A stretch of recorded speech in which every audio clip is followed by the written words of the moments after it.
અમદાવાદમાં application download કરતા જ શખ્સના ખાતામાંથી ઉપડી ગયા 1.28 લાખ ફરિયાદ નોંધાઈ.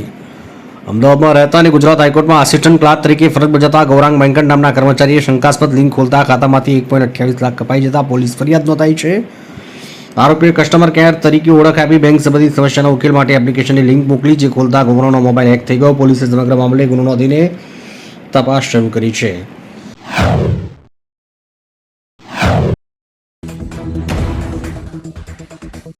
અમદાવાદમાં એએમસી અધિકારીને પ્રોજેક્ટ પર કામ કરતા કોન્ટ્રાક્ટર વચ્ચે ઉગ્ર બોલાચાલી, જુઓ વિડીયો. અમદાવાદમાં પાણીની લાઈન કામગીરી દરમિયાન એએમસી અધિકારી અને કોન્ટ્રાક્ટર વચ્ચે ઉગ્ર બોલાચાલી થઈ.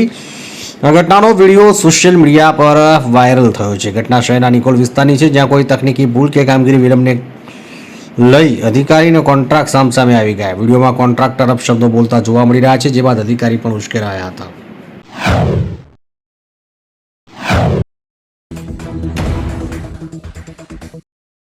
નડિયાદ આણંદ રોડ પર પાવાગઢથી બાવળા જતી બસમાં આગ લાગી. 25 મુસાફરો હતા સવાર. મંગળવારે મોડી રાત્રે નડિયાદ આણંદ રોડ પર એક ખાનગી લક્ઝરી બસમાં આગ લાગી. બસ પાવાગઢથી બાવળા જઈ રહી હતી. દરમિયાન બસમાંથી ધુમાડા નીકળ્યા.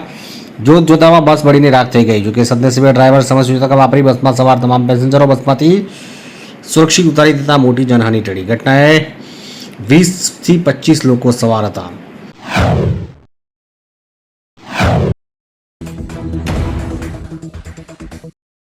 સુપ્રીમ કોર્ટે દિલ્હી એનસીઆરને આપી દિવાળી ભેટ. ગ્રીન ફટાકડા ફોડવાની આપી મંજૂરી. અહેવાલ મુજબ સુપ્રીમ કોર્ટે દિવાળી પર દિલ્હી એનસીઆરમાં ગ્રીન ફટાકડા ફોડવાની મંજૂરી આપી. જે ચોક્કસ શરતોને આધીન કોર્ટે ગ્રીન ફટાકડા બનાવવા અને વેચવાની પરવાનગી માંગતી અરજીઓ પર પોતાનો આદેશ જારી કર્યો. કોર્ટે કહ્યું કે 18 થી 21 ઓક્ટોબર સુધી ફક્ત દિલ્હી એનસીઆરમાં ગ્રીન ફટાકડા ફોડવાની મંજૂરી રહેશે.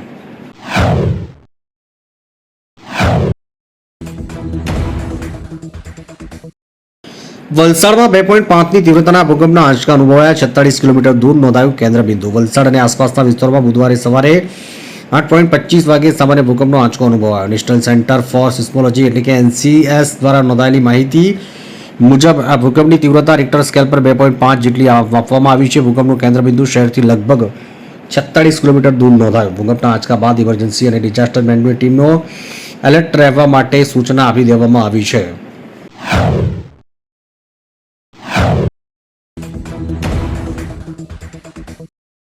રાજકોટમાં સોસાયટીના ગેટની બહાર જ પીજીવીસીએલે લગાવી દીધું વીજ સબસ્ટેશન. 2.5 વર્ષથી લોકો પરેશાન. રાજકોટની બાલાજી કોઓપરેટિવ હાઉસિંગ સોસાયટીના ગેટની બહાર પીજીવીસીએલના અધિકારીઓ વીજ સબસ્ટેશનની લગાવી દેતા લોકો પારાવાર હાલાકીનો સામનો કરવો પડી રહ્યો છે. આ બાબતે રહીશોએ કહ્યું કે પીજીવીસીએલમાં અનેકવાર લેખિત તેમજ મૌખિક રજૂઆત કરી હોવા છતાં તેમનો કોઈ જવાબ આપતા નથી. સોસાયટીના રહીશો છેલ્લા 2.5 વર્ષથી એક ગંભીર સમસ્યાનો સામનો કરી રહ્યા છે.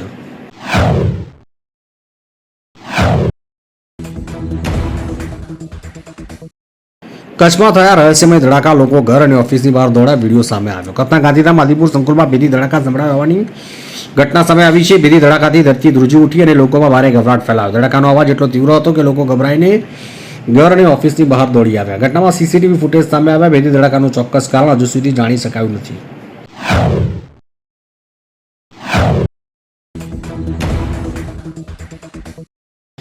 કડદાને લઈને ઘર્ષણ બાદ આપના ધારાસભ્ય ગોપાલ ઇટાલિયા હળદળ ગામના ખેડૂતોને આપશે પોતાનો પગાર. બોટાના હળદળ ગામના ખેડૂતોને આપના ધારાસભ્ય ગોપાલ ઇટાલિયાએ પોતાનો પગાર આપવાનો નિર્ણય કર્યો. ગોપાલ ઇટાલિયાએ જણાવ્યું કે પોલીસે ગામમાં તોડફોડ અને ઘરમાં નુકસાન કર્યું છે. ફૂલ નહીં તો ફૂલની પાકડી આપીને હું ખેડૂતોને મદદ કરવા માંગુ છું. ઉલ્લેખનીય છે કે હળદળ ગામમાં કપાસમાં વેપારીઓ દ્વારા થતા કડદાના વિરોધમાં મહાપંચાયત દરમિયાન ખેડૂતો અને પોલીસ વચ્ચે ઘર્ષણ થયું હતું.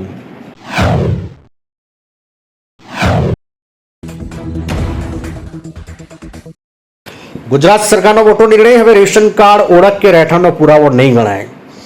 ગુજરાત અન્ન નાગરિક પુરવઠા વિભાગે પરિપત્રમાં જણાવ્યું કે હવેથી રાજ્યના નાગરિકો રેશન કાર્ડનો ઉપયોગ ઓળખના દસ્તાવેજ કે રહેઠાણના પુરાવા તરીકે કરી શકશે નહીં. રેશન કાર્ડનો ઉપયોગ ફક્ત ગેસ તથા વ્યાજબી ભાવની દુકાનેથી રાશન મેળવવા માટે કરી શકશે. આ પરિપત્રનો તાત્કાલિક અમલ કરવા માટે તમામ જિલ્લા કલેક્ટરોને સૂચના આપી દેવાઈ છે.